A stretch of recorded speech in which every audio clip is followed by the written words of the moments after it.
heart be acceptable to you, O Lord, my rock and my redeemer. Amen.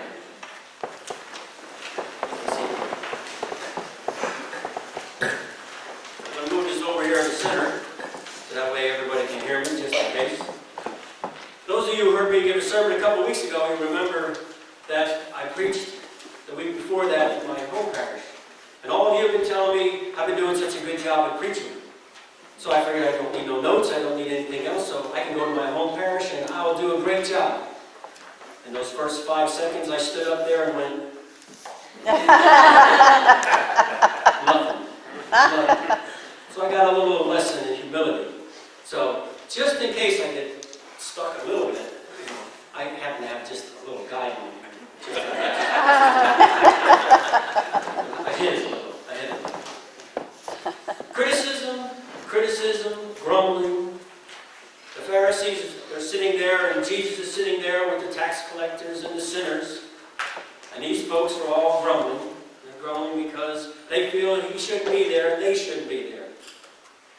Now, we've had times like that too in our own life. I'm sure we have, time to time. Someone has been close to us and sat next to us and we really didn't want to sit next to. Okay? As much as we don't want to admit it, it has happened. I'll admit it, it's happened to me already. I really don't want to sit with that person. They're just not somebody I want to sit with. So Jesus listens to all the grumbling and everything else, and instead of criticizing in return, he comes back with 3 beautiful parables. Now in our gospel today there's only 2, but there's 3 altogether. The lost sheep, the lost coin, and the prodigal son. All 3 of these are very, very beautiful parables about the love of Christ, about his accepting us back, about those who don't know Christ. He's out there searching for the ones that are lost. And he talks to us about what we should do for those who are lost. When we talk about the lost sheep, most of the shepherds back then, it was customary that they would have 100 sheep. That was about the average for each one. So the gospel says, well, we have 99 and 1 is lost. So the shepherd goes out to try to find the one that's lost. And when he finds them, if they're not too big, what they'll do is grab them by their feet and put them over their shoulders. The sheep actually become docile. They become quiet and are calm that way, believe it or not. I didn't realize that until I was doing all my research here. I said, oh, cool. I can't imagine, though, trying to put that sheep on there if it's one that's very rambunctious. I don't think I would like that too much. So he finds the sheep and he brings it home.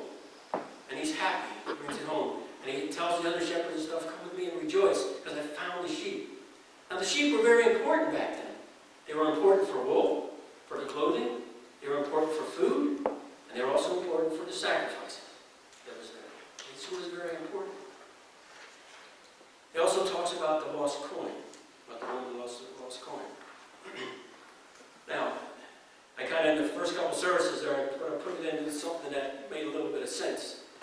So back in those days, there were homes that didn't have many windows, if they had any windows at all. So it says that she lights a lamp and sweeps the floor. Well, she had to light a lamp in order to try to search for the coin that was there. She was probably sweeping the floor with her hands or with a broom or something, so that she could maybe something would shine and show her exactly where it was at. And when she found it, she was happy and she was overjoyed.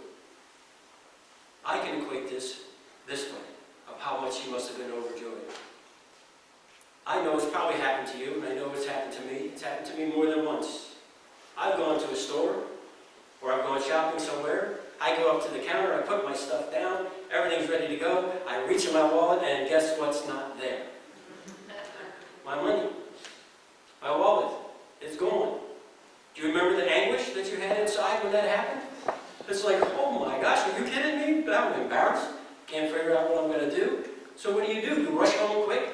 Try to find your wallet. Try to find the money that you lost, if you can find it. Okay?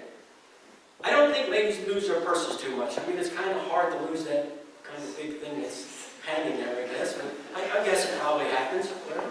But you can relate to this woman as to how she must have felt when she lost this coin. It might have been her whole entire part of her whole dowry. That's all she had left. Same as when we go to the store. All we had in our pocket was what we thought was going to be enough to pay for what we wanted. So it wasn't there. When we talk about the lost sheep, we have to look at what we do for lost sheep. And when I say lost sheep, I'm not just talking about the people that are out outside there, okay, out into the world that are lost. The ones who maybe haven't even heard of Jesus yet. And believe me, that's still possible. Okay? There's people out there who don't know. Or the ones who have strayed away and gone. But I'm also talking about those who just don't show up one day. Maybe they're not here for a week. Maybe they're not here for 2 weeks, or 3 weeks, for whatever reason. What do we do as a community? What do we do as a church to go and seek out and find the ones of us who are lost? Out of our 99, there's one out there that's no longer here.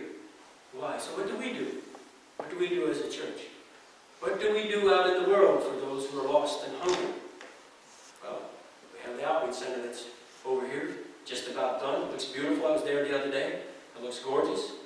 So we're doing things like that. I have to warn you, though, that when I tell you that it's our job to go out into the world, and sometimes you don't even have to try to find them. Okay? Sometimes they just walk right up to you. Don't ask me how it happens, but sometimes it just happens.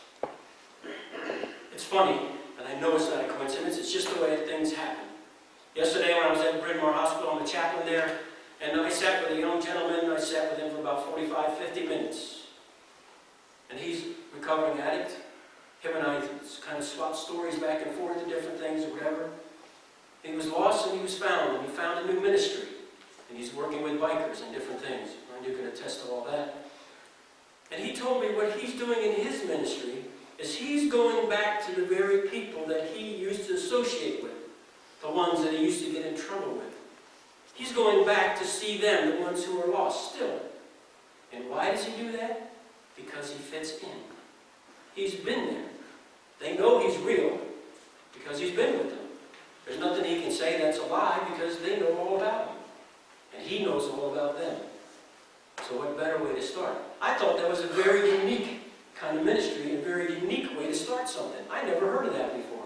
I thought we just went out into the world and say, you need what I got. But he decided to do it a different way. So it's pretty cool.